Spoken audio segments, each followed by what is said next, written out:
Bonjour à tous, soyez les bienvenus dans cet instant été. Nous sommes aujourd'hui à la Chapelle Carreau qui accueille la 32e édition de la fête de l'agriculture.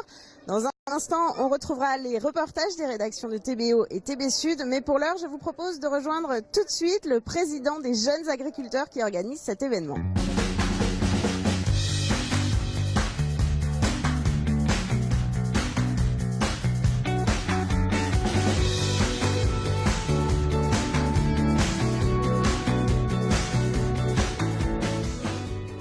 Bonjour Thomas Guégan.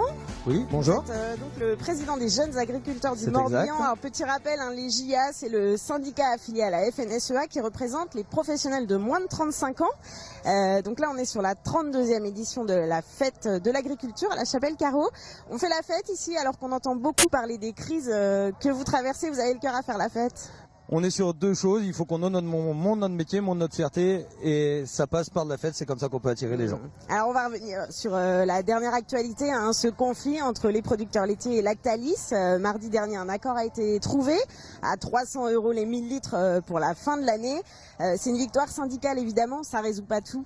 Ah non, ça résout pas tout, mais d'abord concernant la victoire syndicale, donc ça a été une forme de mobilisation qui a été portée par 3 régions, Bretagne, Normandie et Pays de la Loire, donc c'est quelque chose d'important pour nous, et c'est une mobilisation qui s'est passée donc sans dégradation, dans le calme, organisé. Ça a permis aux organisations de producteurs de retourner à la table des négociations avec Lactalis et de trouver un compromis effectivement mardi. Alors autre annonce cette fois, celle du ministre de l'Agriculture Stéphane Le Foll, c'était également mardi dernier. Il a annoncé des mesures nationales notamment pour inciter à la réduction de la production laitière et ce 2 ans après la fin des quotas. C'est une bonne chose? Alors c'est une bonne chose, non pas tout à fait, parce que d'une, ça arrive trop tard, la dérégulation des marchés a amené les producteurs français dans cette crise qui est longue, trop longue, sauf qu'on pouvait s'en douter, sauf qu'aujourd'hui beaucoup de pays ne vont pas participer à la baisse volontaire des volumes, mais qui dit réduction des volumes dit réduction du nombre d'actifs, dit souci aussi dans les unités de transformation derrière parce qu'en termes de volume elles ne sont pas à plein régime, etc. Donc c'est encore l'économie française qui trinque avec ça.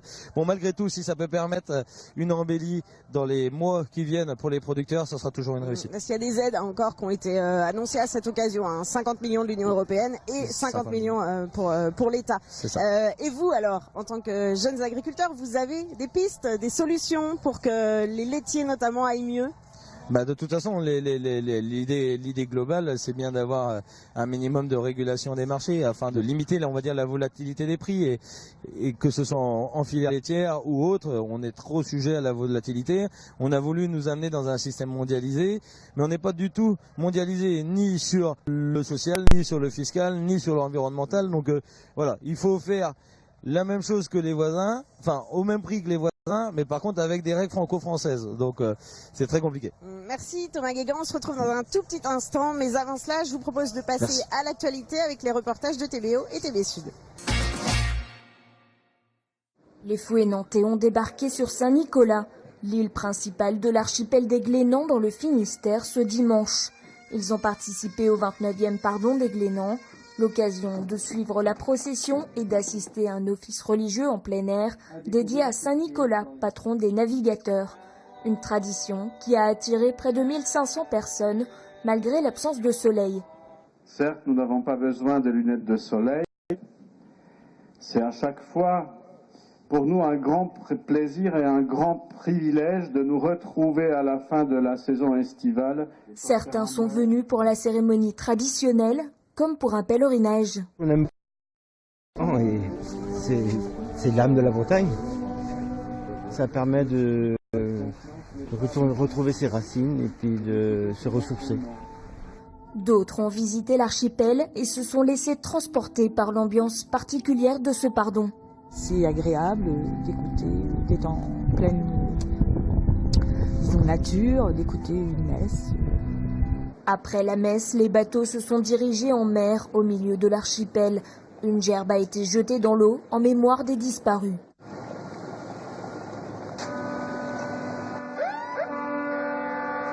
Sapeurs-pompiers et membres de la SNSM du Sud Finistère en ont profité pour se rassembler. Nous revient en mémoire à ce moment-là des gens que malheureusement on n'a pas pu sauver, qu'on est allé chercher et qu'on a retrouvé quelquefois au bout de plusieurs jours seulement. Et c'est vraiment un moment d'émotion importante. Après la cérémonie, retour sur l'île Saint-Nicolas. Place alors à la partie moins protocolaire du pardon, mais tout aussi traditionnelle.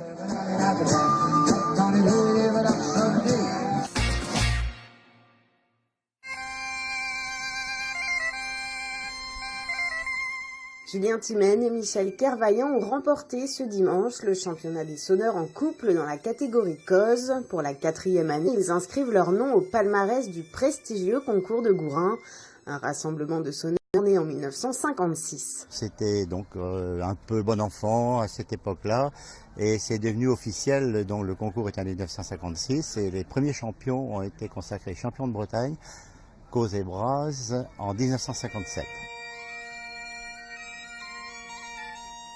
Et depuis, le concours est devenu une institution. Ce dimanche, en cette édition du 60e anniversaire, 19 couples étaient en lice pour obtenir le convoité titre de champion de Bretagne. Ah, c'est très très sérieux. Il y a 13 qualificatifs pour les causes et les Braz. Les places sont très chères. Tous les ans, il y a énormément de bagarres, en sachant que dans certains qualificatifs, il n'y a qu'un seul couple de retenu, 2 voire 3. Les sélections effectuées dans chaque terroir breton constituent déjà une victoire pour une partie des sonneurs choisis. Ça fait plaisir de se retrouver à Gourin, c'est un peu le gratin du milieu des sonneurs, donc en faire partie c'est toujours sympa. Les frères Maevas en font partie depuis plus de 30 ans, champions en 1989, 91, 97 et 98, ils ont vu le championnat évoluer. Nous ça fait 30 ans qu'on vient à Gourin, donc à l'époque il y avait beaucoup moins de monde, mais maintenant on est 20 concurrents alors qu'à l'époque on était la moitié. Et donc maintenant il y a beaucoup plus de techniques qu'à l'époque où on a commencé.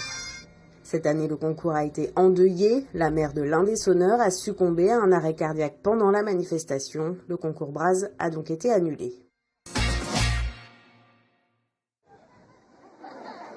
Du rire au camping municipal de Hinvic dans le Finistère ce samedi. C'est ce que proposait le festival Rue en Seine 2016 pour sa première date dans la région de Morlaix. Ici, un spectacle autour de l'outillage de jardin. Là, des acrobaties avec du matériel de camping. Des spectacles qui s'imposaient par le lieu et pour le public. On veut de tout public, on privilégie le burlesque, le non parlant pour avoir une accessibilité maximale à tout le public. Pour les artistes aussi, cette diversité dans le public a son importance. L'élan est d'aller dehors.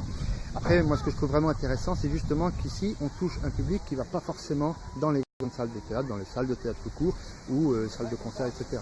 Et pour les familles présentes, c'est l'occasion de découvrir l'art de rue dans des villages proches de chez eux. C'est super intéressant parce que je pense qu'il y a plein de gens que je connais ici qui ne seraient pas forcément allés sur Morlaix voir les spectacles.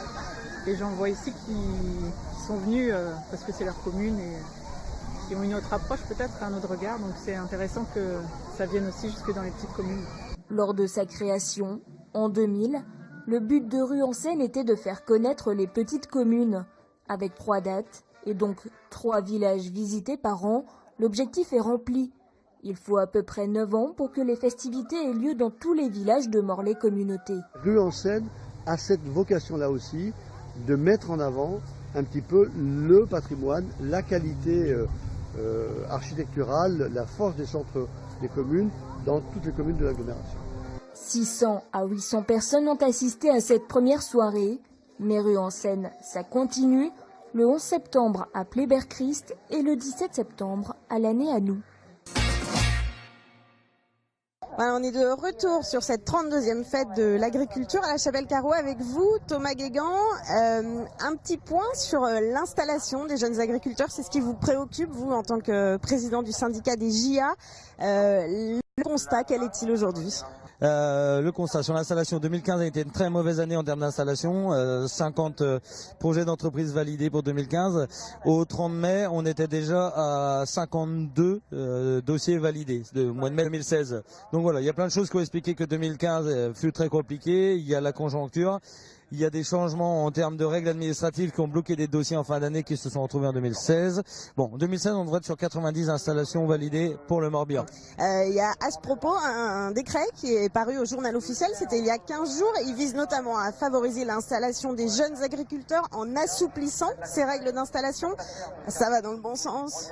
Oui, bah tout à fait. Alors la principale règle que nous on a retenue, donc c'est concernant l'obligation de dégager un revenu disponible sur les 5 années d'installation, les 5 premières années d'installation. Sauf qu'il y a plein de choses qui influent sur le revenu d'un agriculteur. Il y a la météo, il y a la conjoncture. On parlait tout à l'heure de mondialisation, donc on n'y est pas responsable. Et donc effectivement, l'assouplissement de cette règle via un mode de calcul qui est peut-être compliqué, mais en attendant c'est quand même un assouplissement et c'est quand même quelque chose qu'on demande dans ce domaine-là et dans tant d'autres, que ce soit pas si catégorique.